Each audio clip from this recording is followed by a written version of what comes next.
start the peasant revolts, continue with the peasant revolt during the civil disobedience movement.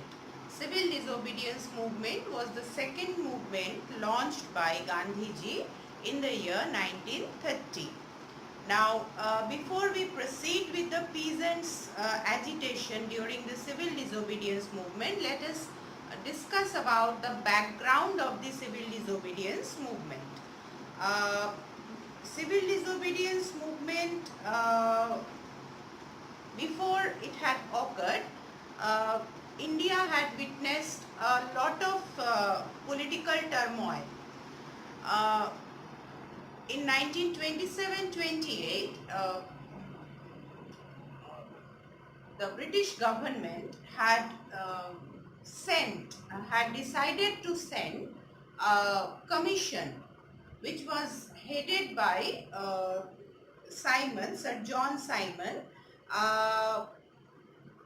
which was intended to discuss about the political remedies with the Indians, and the commission, it was a 7-member commission that was sent, and the Indian leaders, they felt very much insulted because all the 7 members were British.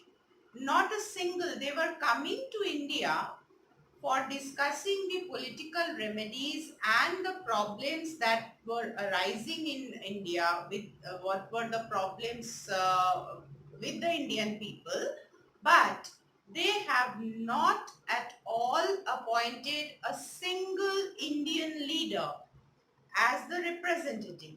All the 7 members were British.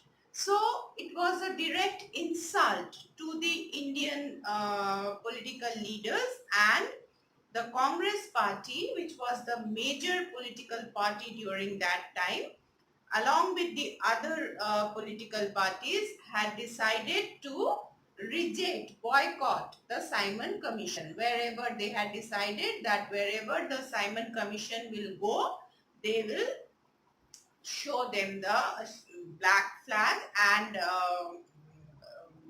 will shout the slogan, "Go back, Simon." So this was the anti-Simon movement, Simon Commission movement. Simon Commission, which had come in 1927-28, and there were severe protests. Wherever they went, there were severe protests. In Lahore, the elderly leader Lala Lajpat Rai, he was leading the procession against the Simon Commission, and the police had lathi charged on the procession, where he was severely injured. He succumbed to death because after near about 1 month, he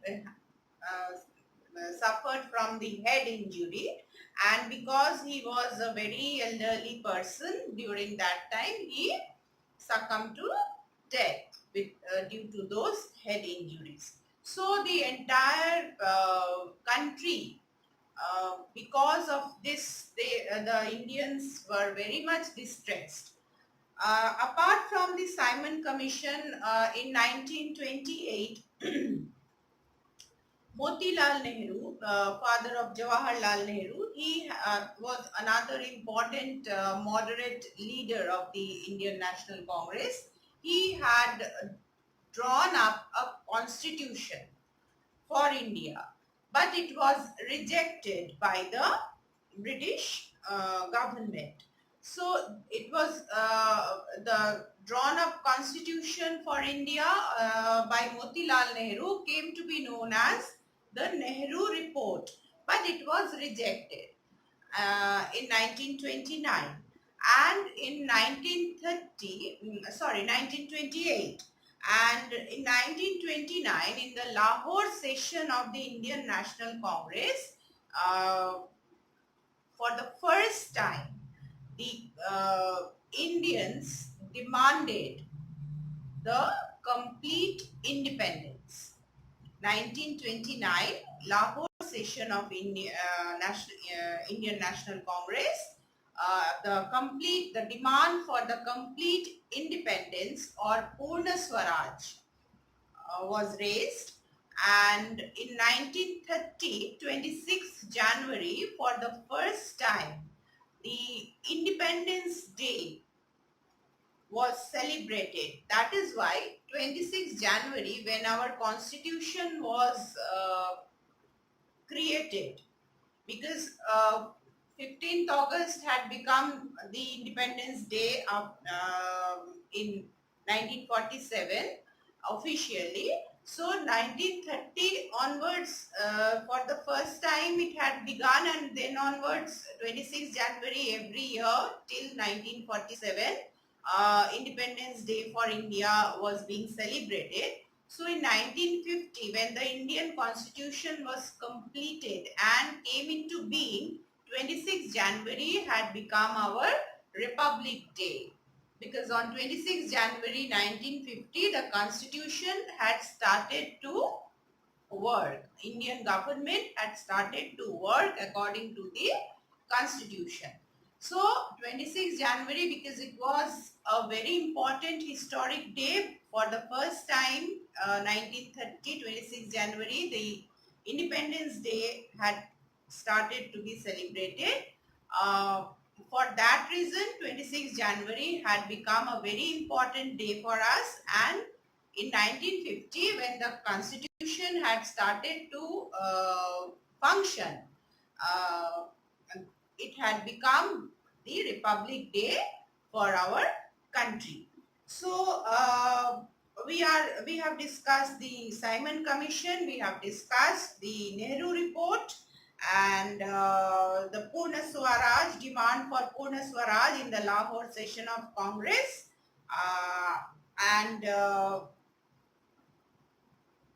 Gandhiji, by that time, because the British government was not listening to any of the demands, Gandhiji had written a letter to Lord Irwin, the then Governor General, um, regarding the abolition of salt tax, the excise duty, and also the Indians, the political prisoners, the release of the political prisoners, etc. He had given 11-point demands. He had given 11 demands in his letter to Lord Irwin, but it was rejected in 1930, and so he decided to launch the civil disobedience movement or salt satyagraha. The letter was basically emphasizing about the remission or the abolition of the salt tax.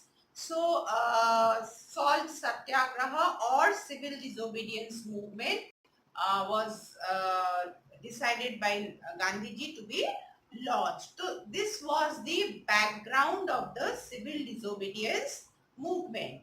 The coming of the Simon Commission and the anti-Simon Commission movement, then the rejection of the Nehru Report, and the demand for the Purna Swaraj or complete independence, and rejection of Gandhiji's 11-point demands to Lord Irwin. So for these reasons, the demand for the and by that time 1929, remember, the Great Depression had occurred and its impact was felt in all over the world, and India was also facing severe economic crisis. So for the remission of the economic crisis also, this civil disobedience movement was to be launched, and it was decided by Gandhiji to launch the civil disobedience movement.